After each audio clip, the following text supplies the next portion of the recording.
kasih samanarion roi alarion roi.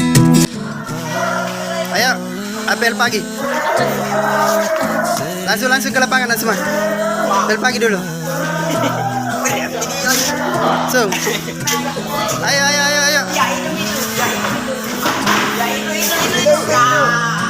Apel pagi nih, cepat. Ya gitu dong. Dan tinggal di kelas dulu, apel pagi dulu.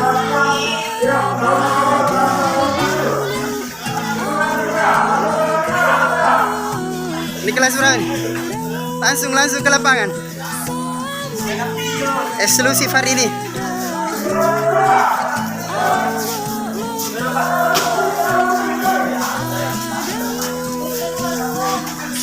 Masih ada yang tinggal? Habis?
Waalaikumsalam warahmatullahi wabarakatuh.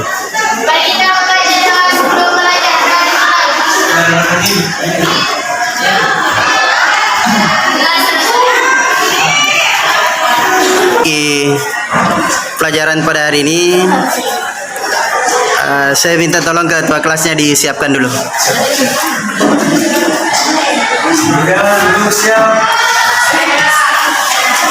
Beri salam kepada Pak Guru.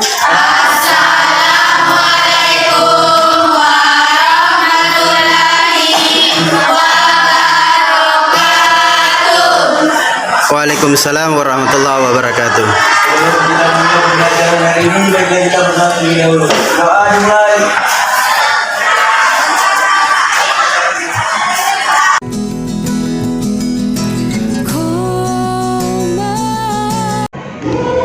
Bismillahirrahmanirrahim. Assalamualaikum warahmatullahi wabarakatuh.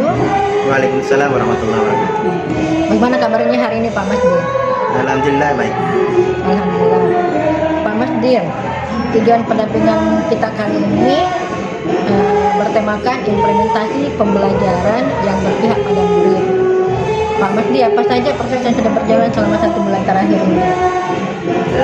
1 bulan terakhir ini Bu, salah satu proses yang sudah kami laksanakan adalah sesuai dengan modul itu bahwa proses coaching. Ya. Apa rencana Bapak setelah mempelajari modul 1.2.2? Setelah mempelajari modul, salah satunya di situ ada prakarsa perubahan.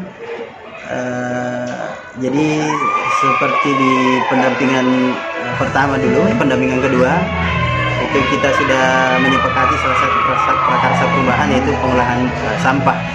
Jadi sedikit kami sudah melaksanakan kegiatan terutama penyediaan tempat sampah bagi anak-anak dalam membuang sampah seperti yang direncanakan sebelumnya. Kemudian berikutnya ini kita akan refleksi hasil survei umpan balik dari kepala sekolah 5 rekan sejawat 5 siswanya Bapak. Kemudian asesmen mandiri Bapak dari feedback yang mereka tulis untuk Bapak, atau kira-kira kompetensi apa yang Bapak menurutnya rendah?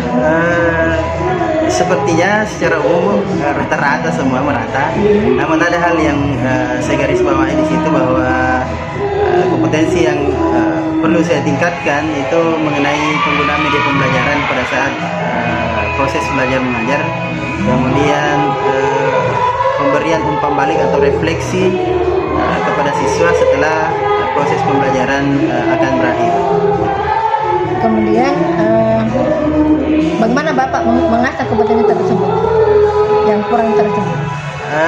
Dengan mengetahui kompetensi yang minim tersebut, jadi saya pribadi tentu akan berusaha menerapkan hal-hal yang dianggap kurang itu di kelas. Tentu dengan berbagai macam literatur dipelajari, kemudian meminta saran dan pendapat dari teman-teman dan rekan sejawat. Dan berikutnya ini Pak, kita akan diskusikan rencana penerapan pembelajaran sosial emosional di kelasnya Bapak. Setelah Bapak mempelajari modul 2.2, apa yang kira-kira Bapak rencanakan pembelajaran di kelasnya Bapak tentang sosial emosional? Baik, ternyata setelah mempelajari modul pembelajaran sosial emosional ini pada dasarnya telah kami terapkan, namun belum terstruktur seperti apa yang disampaikan di modul. Jadi rencana ke depan penerapan pembelajaran sosial emosional ini kami akan lebih tegaskan untuk dimasukkan dalam program pembelajaran atau di dalam RPP sehingga bisa terstruktur penerapannya. Kemudian berikutnya ini kita akan membahas tentang keterlaksanaan tahapan Babda yang sudah Bapak buat, prakarsa perubahan yang Bapak sudah buat. Bagaimana dengan perubahan yang sudah Bapak buat di sekolahnya? Sesuai dengan yang disepakati prakarsa perubahan sebelumnya, itu mengenai pengolahan sampah menjadi barang yang lebih bermanfaat, tentunya dengan mengawalinya dengan pemilahan sampah. Jadi langkah-langkah yang sudah kami laksanakan adalah dimulai dulu dengan sosialisasi kegiatan yang akan kami lakukan. Kemudian seperti yang saya katakan tadi bahwa kami sudah menyiapkan tempat sampah khusus di mana nanti akan diletakkan sampah yang bisa diolah, sampah plastik, kemudian sampah organik. Seperti itu. Kemudian Bapak sudah menyelesaikan perubahan tersebut sesuai dengan tahapan Babda. Iya, betul. Kemudian yang ini berikutnya Pak Mas Di, refleksi terhadap proses pendampingan saat ini. Pak Mas Di, apa hal paling menarik di pendampingan kali ini? Hal yang paling menarik tentunya dari ibu pendamping diberikan arahan bagaimana menyelesaikan rencana visi sekolah, kemudian bagaimana merefleksi diri, dan tentu saja hal-hal yang baik dan lainnya yang diberikan arahan bagaimana untuk menjadi semakin lebih baik. Terima kasih banyak Pak Mas Di. Tapi saya mengingatkan untuk pendampingan individu keempat, kita akan Pak Mas Di akan menyiapkan RPP berdiferensiasi dan nanti minta koreksinya dari saya. Setelah saya koreksi Bapak perbaiki kembali dan nanti itu RPP yang Bapak buat kita akan praktikkan di PI. Kita nanti buat jadwal tersendiri untuk PI 4 untuk mempraktikannya dalam kelas. Ya, siap. Cukup sekian pendampingan kita kali ini. Wabillahi taufiq wal hidayah. Wassalamualaikum warahmatullahi wabarakatuh. Waalaikumsalam warahmatullahi wabarakatuh.